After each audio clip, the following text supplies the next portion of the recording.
Hello friends, welcome to IICS platform. आज है 23 of अगस्त और 23 ऑफ अगस्त के करेंगे हम करंट अफेयर के MCQ। Without wasting our time video start करते हैं। First question, who become new president of NASSCOM. देखो अभी नए प्रेसिडेंट बन गए हैं, चेयरमैन बन गए हैं, वी कैन से प्रेसिडेंट भी बोल सकते हैं नेस्कॉम के, और उनका नाम है दोस्तों राजेश नाम्बियार। राजेश नाम्बियार, और इन्होंने रिप्लेस किया है देवजनी घोष जी को। किसको रिप्लेस किया है? घोष जी को रिप्लेस करके नाम्बियार साहब नए नेस्कॉम के प्रेसिडेंट बन गए हैं। कौन बन गए? नेस्कॉम के नए प्रेसिडेंट बन गए हैं। अब नेस्कॉम का फुल फॉर्म क्या है, सबसे पहला क्वेश्चन आता है। तो NASSCOM is a national association of software and services companies. Clear? ये फुल फॉर्म है नेस्कॉम का, और नए प्रेसिडेंट बन गए राजेश नाम्बियार। याद रखोगे। चलते अपन नेक्स्ट क्वेश्चन पर। नेक्स्ट क्वेश्चन है, who is named as ICC chairman. आप जानते हो कि इंटरनेशनल क्रिकेट काउंसिल, अगर आप इंडिया के हो तो अगर क्रिकेट के बारे में नहीं जानते, ICC के बारे में नहीं जानते और जैसा के बारे में नहीं जानते, तो आप कुछ भी नहीं जानते। क्योंकि 2024 का जो T20 वर्ल्ड कप था, जो कि वेस्ट इंडीज और अमेरिका में हुआ था, होने से पहले वीकेंड से जयसार साहब ने बोला था कि हम फाइनल के मैच बारबाडोस में भारत का झंडा गाड़ के आएंगे, और वही हुआ। इंडिया ने अपना झंडा गाड़ा बारबाडोस के अंदर और फाइनल जीता, और 2024 T20 वर्ल्ड कप इंडिया लेके आई रोहित शर्मा की कप्तानी में, और जैसा BCCI के सेक्रेटरी है। अब ये इनका नाम चल रहा है कि ये ICC के चेयरमैन बनने वाले हैं, जो कि इंटरनेशनल क्रिकेट काउंसिल है, जो कि क्रिकेट इंटरनेशनली क्रिकेट को रेगुलेट करती है। That is the work of ICC। अभी ICC चेयरमैन बनने जा रहे हैं, और अभी अगर देखा जाए तो लेटेस्ट ICC के चेयरमैन कौन है, तो वो है ग्रेग बार्सले। क्या है? Greg Barclay. और अभी जैसा का नाम चल रहा है ICC का चेयरमैन बनने के लिए, जैसा। क्लियर? अब हम समझेंगे कि जो ICC है ये सेटअप कब हुआ था। तो दोस्तों ये सेटअप हुआ था 1909 में, और इसका जो हेड ऑफिस है, जो कि हेड ऑफिस है वो है दुबई में। कहाँ पर है? दुबई।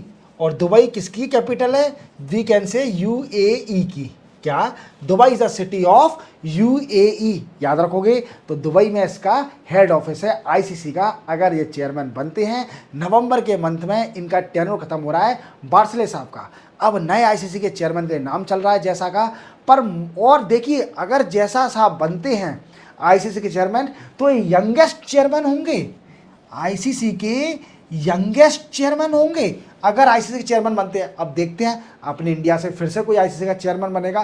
क्लियर? चलते हैं अपन नेक्स्ट क्वेश्चन पर। नेक्स्ट क्वेश्चन है, Ilkay Gundogan recently seen news belong to which sports. देखो ये एक जर्मन नाम है, और आप याद रखना ये एक फुटबॉल प्लेयर है। ये जर्मन टीम के कैप्टन है। जर्मन जो टीम है, जर्मनी की फुटबॉल टीम, जर्मनी की फुटबॉल टीम के कैप्टन हैं, और इनका नाम है इल्काई गुंडोगन। अब इन्होंने रिटायरमेंट का अनाउंसमेंट कर दिया है। रिटायरमेंट का अनाउंसमेंट कर दिया है। ये इंटरनेशनली फुटबॉल से रिटायरमेंट लेने वाले हैं, और इसी के साथ ये किस स्पोर्ट से बिलोंग करते हैं, तो ये फुटबॉल से बिलोंग करते हैं। याद रखोगे, ये फुटबॉल से बिलोंग करते हैं और जर्मनी फुटबॉल टीम के कप्तान हैं। क्लियर? चलते अपन नेक्स्ट क्वेश्चन पर। India has overtake which country as world biggest import of Russian oil in July month. देखो दोस्तों, अभी आप देखना रशिया पे कई सारे सैंक्शन लगे हुए हैं, और कोई भी कंट्री रशिया के साथ ट्रेड रिलेशन नहीं रख सकता। क्लियर? अब क्या है कि इंडिया ऑयल इंपोर्ट करती है, तो सैंक्शन इन पर भी लगना चाहिए। बट इंडिया ने एग्जेम्प्ट लेके रखा है from the western country that we can import the oil from the Russian country. Clear? अब क्या है दोस्तों, अब देखा जाए तो जुलाई के मंथ में सिर्फ only 44% of total import of the crude oil are only from Russia.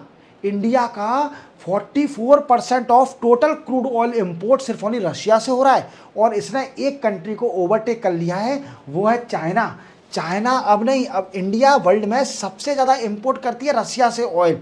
देख रहे हो रशिया से हमारे कितने अच्छे रिलेशन होते जा रहे हैं, हम रशिया से सबसे ज़्यादा ऑयल इंपोर्ट करते हैं। और अगर देखा जाए तो हमारी इंपोर्ट की फुल फॉर्म जो वीकेंड फुलफिलमेंट करता है, जो हमारी रिक्वायरमेंट, वो सबसे पहला रशिया। रशिया से सबसे ज़्यादा हम ऑयल इंपोर्ट करते हैं। फर्स्ट नंबर पे रशिया, सेकंड नंबर पे है इराक, इराक से हम ऑयल इंपोर्ट करते हैं। तीसरे नंबर पे सऊदी अरेबिया, कौन सा दोस्तों, सऊदी अरेबिया।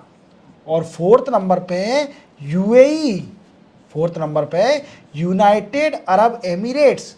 क्या है, यूनाइटेड अरब एमिरेट्स। तो ये चारों कंट्री के नाम याद रखना, ये चारों कंट्री सीक्वेंस में हैं जिससे हम सबसे ज़्यादा इंपोर्ट करते हैं ऑयल का। ऑयल कौन सा, क्रूड ऑयल। चलते अपन नेक्स्ट क्वेश्चन पर। चाइना को ओवरटेक कर लिया इंडिया ने, और इंडिया सबसे वर्ल्ड में सबसे ज़्यादा लार्जेस्ट इंपोर्ट ऑयल करने वाला फ्रॉम रशिया से बन गया है। क्लियर, चलते अपन नेक्स्ट क्वेश्चन पर। Which it is observe the international day of commemorative the victim of act of violence based on religion और बिलीफ 2024। देखो आप जानते हो ये बड़ा नाम है इंटरनेशनल डे, पर मैं आपको थोड़ा शॉर्ट में बता देता हूँ। इसका मतलब ये कह रहा है कि ये दिन कौन सा कब दिन पड़ता है, जब हम उन लोगों को वी कैन से अप्रिशिएट तो नहीं, उन लोगों के लिए उनको ट्रिब्यूट देने के लिए जो लोग धर्म के नाम पर विक्टिम हुए हैं। आप जानते हो कि कई सारी कंट्री में धर्म के नाम पर वार हो रहा है, कभी मुस्लिम में, कभी हिंदू में, कभी क्रिश्चियन में, ये कई सारे धर्म आपस में लड़ रहे हैं। और इनका सिर्फ ओनली एक ही मोटिव है, ये दर्शाना कि हमारा धर्म सबसे आगे है।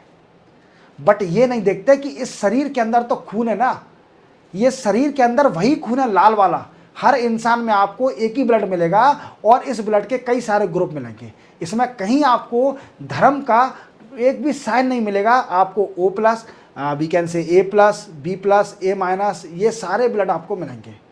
A पॉजिटिव, B पॉजिटिव, ठीक है, O positive, O negative, AB positive, AB negative, ये ब्लड ग्रुप मिलेंगे। आपको कोई नहीं मिलेगा कि ये मुस्लिम का ब्लड है, ये हिंदू का ब्लड है, आपको ये नहीं पता चलेगा। और आदमी लोग लड़ रहे हैं आपस में एक धर्म के नाम पर। तो जो लोग इसका शिकार हुए हैं, जो मर गए हैं, जो शहीद हो गए हैं और जो कि सरवाइव कर रहे हैं, उनको ट्रिब्यूट देने के लिए दिन मनाया जाता है। और ये दिन मनाया जाता है दोस्तों 22 अगस्त 2024 को।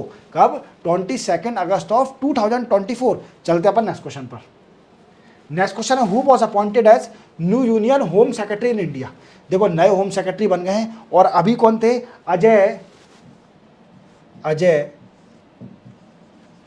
अजय कुमार भल्ला जी। अजय कुमार भल्ला जी अभी इसके सेक्रेटरी, होम सेक्रेटरी, अब ये रिटायरमेंट हो रहा है इनका। और ये नए सेक्रेटरी बनने जा रहे हैं जिनका नाम है गोविंद मोहन। याद रखना, होम सेक्रेटरी बड़ा ही इंपॉर्टेंट होता है, इसका नाम याद रखना। तो गोविंद मोहन नए home secretary, union home secretary बनने जा रहे हैं, और ये रिप्लेस किसको करेंगे, अजय कुमार भल्ला जी को। क्लियर, चलते हैं अपन नेक्स्ट क्वेश्चन पर। नेक्स्ट क्वेश्चन है, who was appointed as new secretary of department of promotion of industry and internal trade. DPIIT के नए सेक्रेटरी कौन बने हैं, तो मैंने अभी क्या बताया आपको, होम सेक्रेटरी नए बन गए हैं मोहन साहब, और नए सेक्रेटरी DPIIT के बने हैं अमरदीप सिंह। अमरदीप सिंह जी नए सेक्रेटरी बने हैं DPIIT के, याद रखोगे। चलते अपन नेक्स्ट क्वेश्चन बच्चों। नेक्स्ट क्वेश्चन है Teesta V, yes, next question है Teesta V hydroelectric power plant located in which state of India. ये पूछ रहा है कि Teesta V hydroelectric power plant कहाँ पर लोकेटेड है, मतलब इंडिया की किस स्टेट में लोकेटेड है। तो ये है दोस्तों सिक्किम में। अब ये न्यूज़ में क्यों है दोस्तों, तो आप देख पा रहे होंगे कितना ब्यूटीफुल तरीके का हाइड्रोइलेक्ट्रिक पावर प्लांट है, और इसको होल्ड जो करता है वो करता है किसका है, national hydro electricity power development corporation. Clear, NHPC, क्या है, NHPC इसको होल्ड करता है, और NHPC का पावर प्लांट है, और ये टीस्टा रिवर पर बना है। ये क्या बना है, टीस्टा रिवर पर बना है। इसकी कैपेसिटी है 510 मेगावाट। कितनी है, 510 मेगावाट इसकी कैपेसिटी है। अब ये न्यूज़ में क्यों है सर, ये तो बताइए, आपने पूरी कहानी बता दी। तो ये न्यूज़ में इसलिए है क्योंकि सिक्किम में लैंडस्लाइड हुआ था। क्या हुआ था दोस्तों, लैंडस्लाइड हुआ था, जिससे क्या हुआ था, ये हाइड्रो इलेक्ट्रिक पावर प्लांट को भी इफेक्ट हुआ था। क्लियर, इसलिए ये न्यूज़ में है। क्लियर, याद रखोगे। चलते अपन नेक्स्ट क्वेश्चन पर। नेक्स्ट क्वेश्चन है विच state of India developed kite JNU Linux 22.04 new operating system. देखो आप समझ रहे होंगे कि हमारे इंडिया की एक ऐसी स्टेट है जो हमसे 10 कदम आगे चलती है, जो हमसे हर स्टेट से 10 कदम आगे चलती है। चाहे एजुकेशन ले लो, चाहे हेल्थ देख लो, आप हर चीज़ में वो आगे है। अब वो आगे क्यों है? अब इसने एक नया ऑपरेटिंग सिस्टम बनाया है जो कि स्कूल बच्चों के लिए नया ऑपरेटिंग सिस्टम बनाया है, फ्री ऑपरेटिंग सिस्टम। और वो कौन सा है दोस्तों? वो स्टेट है केरला। केरला स्टेट ने एक KITE JNU Linux 22.04 new operating free operating system एक we can say operating system बनाया है for school children, for school children. और इस काइट का फुल फॉर्म क्या है? तो इसका बताता हूं, Kerala infrastructure and technology for education. क्या है? Technology for education. It is a full form of the kite. तो इसी के साथ 23 अगस्त के करंट अफेयर के MCQ कंप्लीट होते हैं। चैनल को सब्सक्राइब और बेल आइकन प्रेस करना ना भूलना। मिलते हैं हम कल 24 अगस्त को नए करंट अफेयर MCQ के साथ। तब तक के लिए जय हिंद।